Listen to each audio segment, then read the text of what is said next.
ಪಿತೃಪಕ್ಷವು 15 ದಿನಗಳ ಕಾಲ ನಮ್ಮ ಪೂರ್ವಜರನ್ನು ಪೂಜಿಸುವ ಸಮಯವಾಗಿದೆ.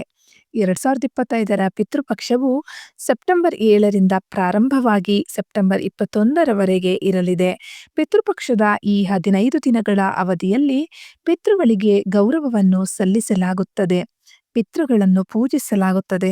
ಪಿತೃಗಳ ಆತ್ಮಕ್ಕೆ ಶಾಂತಿಯನ್ನು ನೀಡುವುದಕ್ಕಾಗಿ ಈ ಸಮಯದಲ್ಲಿ ಶ್ರಾದ್ದ, ಪಿಂಡದಾನ ಕಾರ್ಯಗಳನ್ನು ನೆರವೇರಿಸಲಾಗುತ್ತದೆ.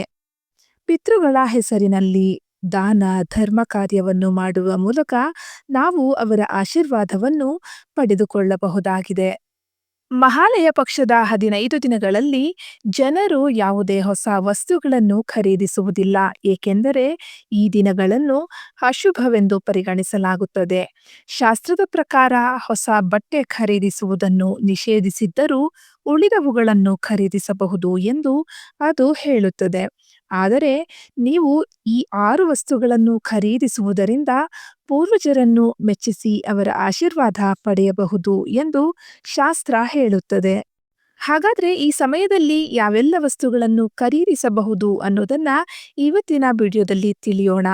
ಅದಕ್ಕೂ ಮುಂಚೆ ಇನ್ನೂ ಯಾರಾದರೂ A to Z ಮಾಹಿತಿ ಕನ್ನಡ ಯೂಟ್ಯೂಬ್ ಚಾನೆಲ್ನ ಸಬ್ಸ್ಕ್ರೈಬ್ ಮಾಡ್ಕೊಂಡಿಲ್ಲ ಅಂದರೆ ಪ್ಲೀಸ್ ಸಬ್ಸ್ಕ್ರೈಬ್ ಮಾಡ್ಕೊಳ್ಳಿ. ಹಾಗೆ ಈ ವಿಡಿಯೋ ಇಷ್ಟ ಆದರೆ ಲೈಕ್ ಮಾಡಿ. ಇನ್ನು ಅಂಥ ವಸ್ತುಗಳಲ್ಲಿ ಮೊದಲನೆಯದಾಗಿ ಕಪ್ಪು ಎಳ್ಳು. ಮಹಾಲಯ ಪಕ್ಷದಲ್ಲಿ ಕಪ್ಪು ಎಳ್ಳನ್ನು ಖರೀದಿಸಬಹುದು. ಪೂರ್ವಜರಿಗೆ ತರ್ಪಣ ಬಿಡಲು ಮತ್ತು ತರ್ಪಣ ಸಮಯದಲ್ಲಿ ಕಪ್ಪು ಎಳ್ಳನ್ನು ಬಳಸುತ್ತಾರೆ. ಕಪ್ಪು ಎಳ್ಳು ವಿಷ್ಣುವಿಗೆ ಪ್ರಿಯವಾದದ್ದು.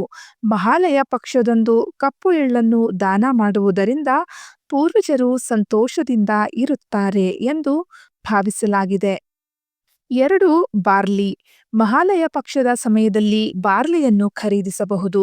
ಬಾರ್ಲಿಯು ಭೂಮಿಯ ಮೇಲೆ ಉತ್ಪತ್ತಿಯಾದ ಮೊದಲ ಧಾನ್ಯವಾಗಿದೆ ಮತ್ತು ಧಾರ್ಮಿಕ ದೃಷ್ಟಿಕೋನದಿಂದ ಚಿನ್ನಕ್ಕೆ ಸಮಾನವೆಂದು ಪರಿಗಣಿಸಲಾಗಿದೆ.